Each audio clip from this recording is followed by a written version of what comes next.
Welcome to VLAN. VLAN में आपका स्वागत है।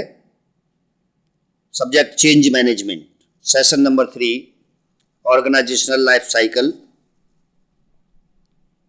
Topic to be covered in this session: overview of organisational life cycle, stages of organisation life cycle, the industrial era, paradigm and growth, 5 phases of organizational growth. Now, overview of organizational life cycle. Organizational life cycle (OLC) is a model that promotes the business to progress over time through a predictable series of development stages. देखिए, organisation life cycle जिस तरह से human beings की life cycle होती है, उसी तरह से हर ऑर्गेनाइजेशन की एक लाइफ साइकिल होती है। ऑर्गेनाइजेशन की 4 स्टेजेज होती हैं। जो पहली स्टेजेज को हम इनोवेशन स्टेज कहते हैं, दूसरी स्टेज आपकी ग्रोथ होती है, और तीसरी स्टेज जो है सैचुरेशन और मैच्योरिटी होती है, और चौथी स्टेज डिक्लाइन की होती है। तो इसको OLC को हम क्यों यूज करते हैं? क्योंकि आप प्रिडिक्ट कर सकते हैं कि अभी हमारे ऑर्गेनाइजेशन किस स्टेज में चल रहा है। जैसे ही मैच्योरिटी या सैचुरेशन पर पहुंचता है तो एक्सपर्ट पीपल सेज दैट कि यहाँ से जो है either you have change the line और बिकम्स द डॉग, कि वहाँ से आपको कुछ नया करना, कुछ चेंज करना आवश्यक होता है। और चेंज मैनेजमेंट इसीलिए इम्पोर्टेंट होता है वहाँ पर कि जब आप चेंज करते हैं तो नए सिरे से आप दोबारा से जो है इनोवेशन स्टेज पर पहुँच जाते हैं। It is based on biological symbol of living organism that have a habitual pattern of development like birth, growth, maturity, decline and death. जैसा मैंने अभी बताया कि जिस तरह से ह्यूमन बीइंग्स की लाइफ साइकिल होती है, उसी तरह से हर ऑर्गेनाइजेशन की लाइफ साइकिल होती है। During the startup stage, companies collect capital, employ workers, and start developing their product or services. During maturity stage, organization is marked by security, and there will be a slight slowdown. धीरे धीरे करके कम हो जाता है। To avoid the decline stage, matured companies tries out variety of actions to renew their growth. If companies fail to implement renewed measures, it will enter in the final stage of decline. यानी धीरे धीरे करके उसकी जो position है वो decline stage में आ जाती है। अब पॉइंट आता है कि डेवलपमेंट ऑफ एलसी मॉडल कब डेवलप हुआ? In the entire early to mid 1900 many business and theorists refer to development stages, but Mason-Shear is recognized as one of the first theorists to use a biological model for the organizational growth. OLC is an important model because of its principles and recommendation. The model's principle is that the need, opportunity and threats that are both inside and outside of the business firm will vary. Principles that need contribution, that threats are that both inside and outside business firm will vary depending upon the stage of development in which the firm finds it. For example, a threats in the startup stage differs from those in the maturity stage. When the firm moves through the developmental stage, changes in the nature, requirements, opportunity and threats apply pressure for change in the organization. L. Baird and I. Mesulims pointed out in articles in the Academy of Management Review that organizations move from one stage to another because they fit between the organization. Its environment is so inadequate that either the organization's effectiveness is spoiled or the organization survival is threatened. The OLC model advises that the company manager must change its business goal, plan and strategy implementation devices to fit the internal and external characteristics of each stage. Therefore, different stages of OLC require alterations in the firm's objective, strategy, managerial process, technology, culture and decision making. These things can be changed by the organization for change management and reasons. क्यों business change होना चाहिए, इसके पीछे reason क्या है? A variety of factors contribute to the passage of organization through the OLC. Company generally follows the development stage of the industries in which they function. Change in customer preferences force both companies and their respective industry to move into another development stage. Very closely related factor is change in product or services. Customers need and want can change product and services. क्योंकि हर रोज customer की जो ज़रूरतें हैं, अच्छाएं हैं, वो बदलती चली जाती हैं और उसके बदलने के साथ साथ भी हमें प्रोडक्ट और सर्विस को बदलना चाहिए. An innovative product and services can change customers' need and want. Industries that rely on technology, research and innovation are subject to maturing and declining due to the result of product changes. Very closely related factors is change in product or service. Customer need and want can change product and services. And now promoting new growth.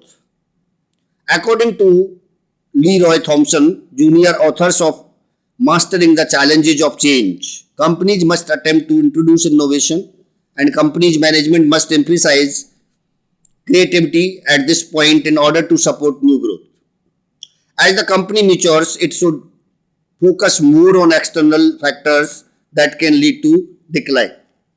If a company fails to take up an initiative at the maturity stage, it may face a difficult task of trying to reverse its fall later on. And now, management styles. Thomson L. Grenier and Lawrence M. Miller compare the stage of the life cycle with different management styles that are needed to continue growing. The startup stage involves growth through creativity and vision. ये दो चीजें मुख्य होती है startup stage के अंदर. That leads to leadership and organizational problems. During the maturity stage, companies grow through delegations, but delegations can lead to control problems within the company. During the final stage, companies must emphasize growth through collaboration, which include using team, empowering workers, removing red tape, reducing corporate staff, simplifying formal system, increasing conference and educational programs, and introducing more sophisticated information system. Then stages of organizational life cycle. Organization also grow through various phases, stage like human life cycle. The first challenge that leaders face is to understand what phase of the organizational life cycle one is in. Different experts have argued on how many phases there are, but smartness lies in using something that is easy to remember. Organizational life cycle is divided into following phase. Number 1, startup. ये जो phase आपका दिख रहा है, that is the one phase that is called startup और birth phase भी इसको हम कहते हैं. Then second stage is growth, and this phase is sometimes divided into an early growth phase, first growth, and maturity phase, slow growth or no growth. However, maturity phase further lead to decline. And third one is a decline. While declining, an organization will undergo either renewal or death. And fourth is renewal, this one, and fifth is death. These stages show that beginning of one phase is the end of the previous phase. Each of these phases showcases different management and leadership challenges that have to be dealt with. The diagram shows the total or all life cycles of the organization.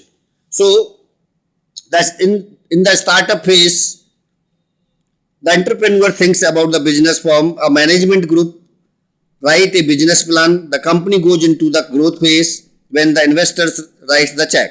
The startup end for those that don't need outside funds.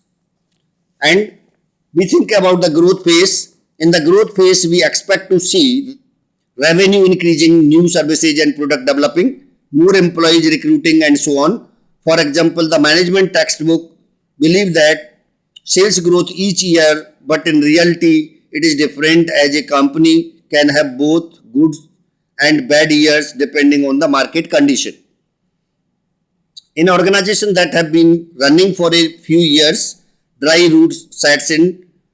Dry root refer to decaying of timber in building and wooden furniture caused by fungi.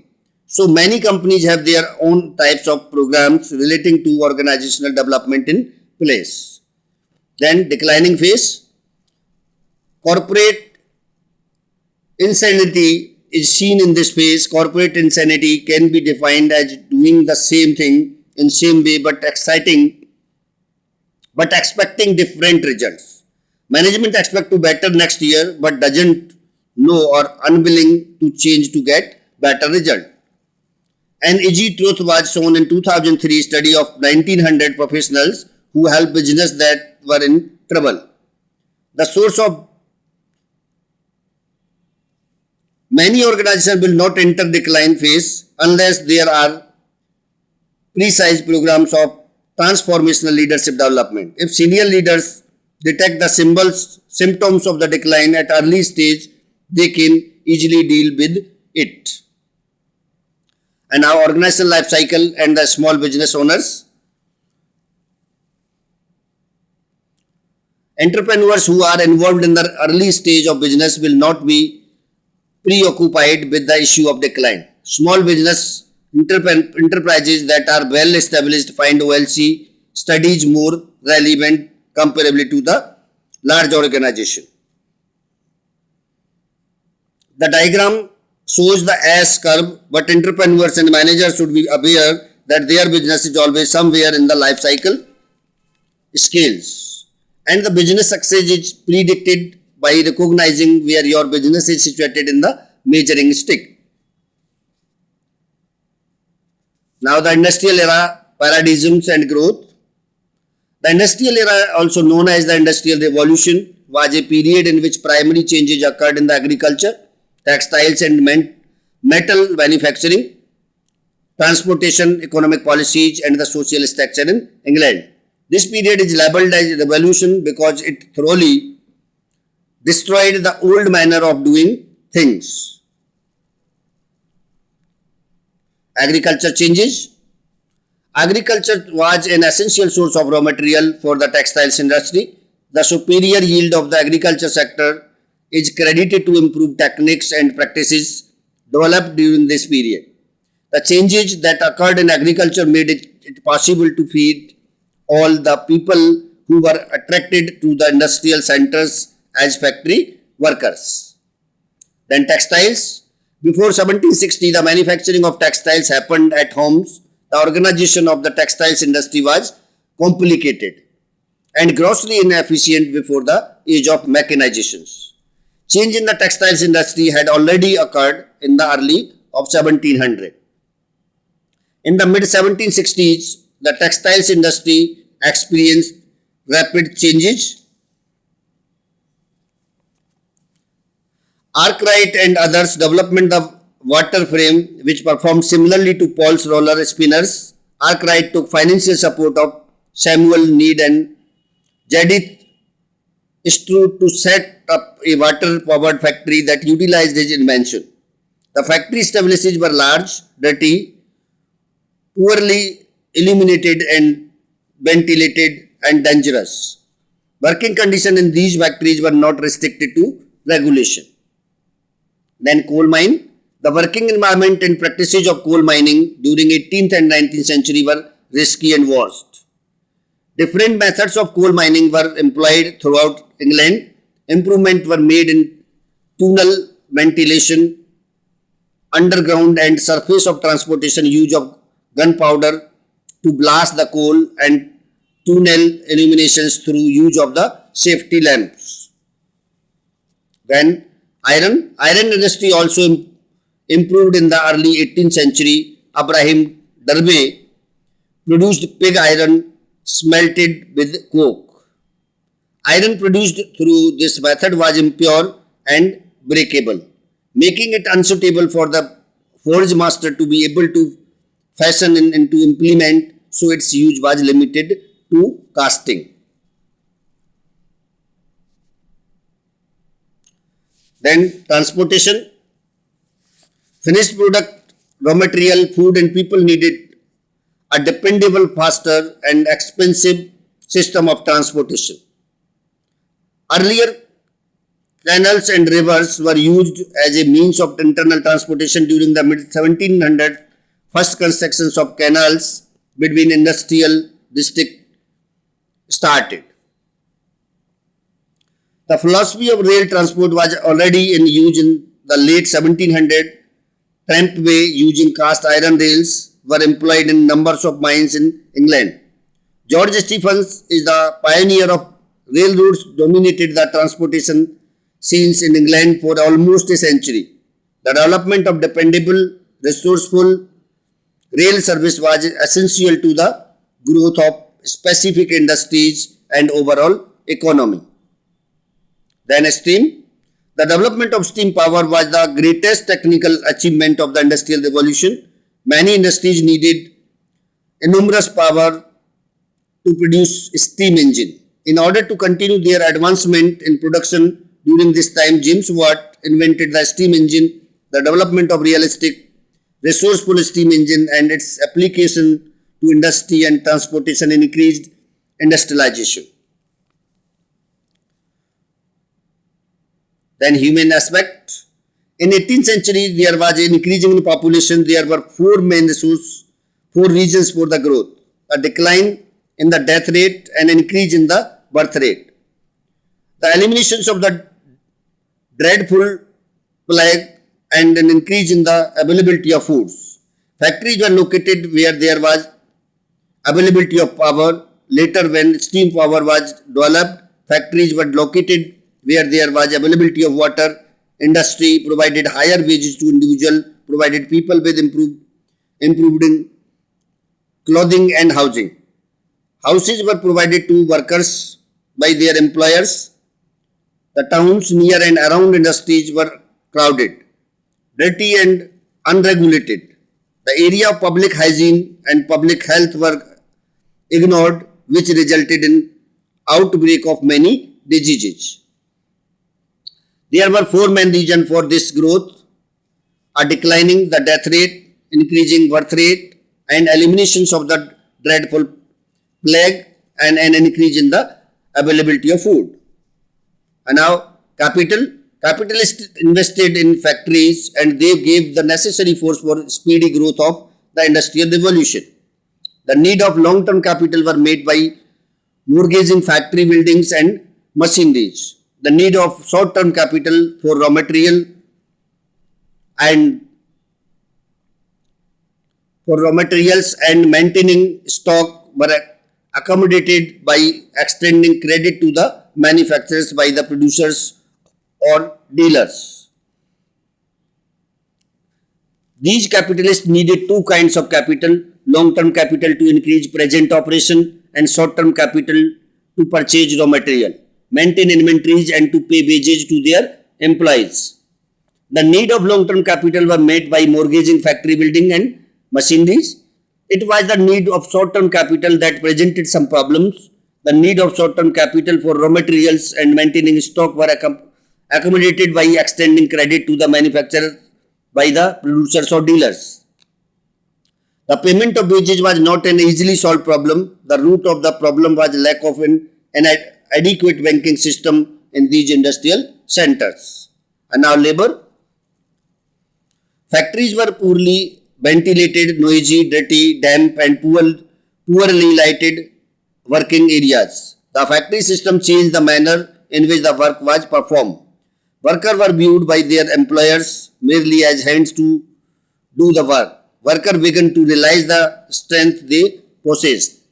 If the condition in these factory towns were bad, then the condition in which people worked can also be considered as terrible. Factories were poorly ventilated, noisy, dirty, damp and poorly lighted working areas. These factories were unhealthy and unsafe place to work in.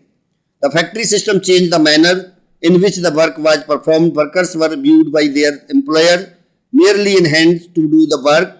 Gradually, workers began to realize the strength they possessed. They thought of becoming an unified force and formed officially recognized unions to solve their problems. And now Grenier's curve. The Granier's curve is useful to solve the crisis that organizations experience as they grow. By understanding it, you can quickly know the root cause of the problems that you experience in fast-growing business. More than this, you can expect problems before they occur so that you can meet them with pre-prepared solution.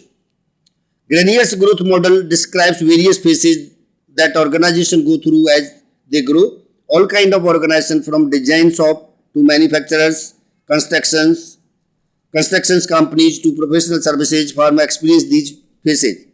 Each growth phase is made up of period of stable growth that is followed by a crisis when there is a need for major organizational change if the companies want to continue growing. Crisis here means positive turning points or transitions organizationally. Larry E. Granier proposed the models in 1972 with 5 phases of growth. Later on, he added a 6 phases Harvard Business Review on May 1998. All the 6 growth phases are described in these figures. The growth phase is the first phase, growth through creativity. This phase is characterized by the following: technical or entrepreneurially oriented founders. Number 2, frequent and informal communication. Number 3, long hours and modest salaries. And then reactive to marketplace feedback. Here the entrepreneurs who have funded the firm will be busy in creating product and opening up market. There was not many staff, so informal communication is allowed. Rewards for long hours are through profit share or stock options. However, as more staff join, production expense and capital is provided them, then there will be a need for formal communication. The leadership crisis. As the company grows, new system will be in demand such as manufacturing, accounting, personnel, etc. The founders usually are not expert who manage this new set of system and can't motivate new employees. This is called leadership crisis. And phase 1 end with this crisis. At this time, the company might bring the management that can manage this new environment or may struggle as founders and try to maintain the old guard. And now phase 2. This phase is characterized by the following: functional organizational structure. Number 2, accounting system. Number 3, formal and impersonal communication. And number 4, concentrate on directing the new top managers. Growth continue in an environment that has formal communication, budgets, and that focus on separate activity like marketing and production. As a financial reward, incentive scheme replaced stock. However, the situation arises where the product and processes become abundant and there won't be enough hour in the day for one person to manage them all. It is not possible for that one person to know much about all these product or services as that of people in the lower hierarchy. Then autonomy crisis. As the company grow further, centralized management become inappropriate. Lower level managers gain better knowledge of the marketplace but won't be able to react quickly. The second revolution comes from a demand for greater independency. By this, the solution to the first phase become the crisis of the second phase. The solution to the crisis is to push decision-making responsibility to lower level managers. Who fail to do this will see their companies being passed by quicker organization. Phase 3. This phase characterized by the following. Number 1, more responsibility in the place and field marketing managers. Use of profit sharing and bonuses for incentives. Managing of exclusion by top managers. Activating management through acquisitions and infrequent communication from the top. With middle level managers given freedom to react fast to opportunity for new product and market, the organization continues to grow. The top level management just monitors and deal with big issues like looking at merger and acquisition opportunity. Many businesses struggle at this stage because the managers whose directive approach solved the problems at the end of phase one find it difficult to give the responsibility for middle managers. Even then, the middle level managers struggle with their new roles as leaders. Control crisis. Failed corporations will be broadened and inefficiency come into the system. Top management loses power over planning, money, technology and manpower. Narrow-mindedness in the field operations symbolize this new revolution. Management must solve it by adopting and implementing special coordination techniques. And phase 4, this phase is characterized by the following.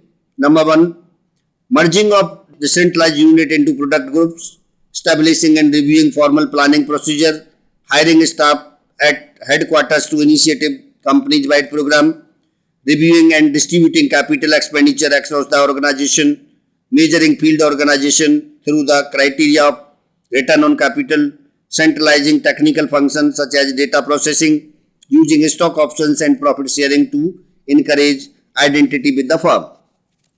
Growth continues with the previously isolated business unit reorganized into product group or service practices. Investment finance is owned centrally and managed according to return on investment and not just profit. And the problem arises on this phase is red tape crisis. A lack of confidence starts between the line and staff and between the headquarters and the field. Systems begin to survive their usefulness and field managers begin to dislike formalized control by staff managers who do not understand the local market. Staff personnel dislike the uncooperative line managers. The organization become unmanageable and everyone start dislike the bureaucratic system that has evolved. A new crisis will come into being. Then growth, phase 5, growth through collaboration. This phase is characterized by the following: focusing on solving problems through team action. Number 2, forming team for various departments. Number 3, reducing and recessing headquarters staff to team that consult field unit. Number next, developing a matrix organizational structure. Number next, simplifying and combining formal system. Then holding conference for key managers frequently. Then utilizing educational programs to train managers. Then using real-time information system in decision making. And then equipping with economic reward for team performance. And last one is encouraging experiment in new practice. And that's why we have the problems of growth crisis. Here, Grenier guesses about the solution to this new crisis that comes from employees who turn saturated emotionally. They become exhausted both emotionally and physically by the intensity of teamwork and the heavy pressures for innovative solution. He illustrated this with a European company that created a structure that allowed employees to include a reflective period in their daily activities. And now, 6th phase, growth through extra organizational solution. Garnier added this 6th phase recently and it suggests that growth may continue through merger, outsourcing, network and other solutions involving other companies. Growth rates vary between and even within phase. The durations of each phase depend totally on the rate of growth of market in which the organization operates. The longer a phases last, the harder it will be implemented a transition. This is one of the useful model, but not all business go through these crises in this order. And now, do it yourself. Question number 1, what are the management styles of OLC? And question number 2, explain in brief the Garnier's model. And that's it from session number 3. Thank you.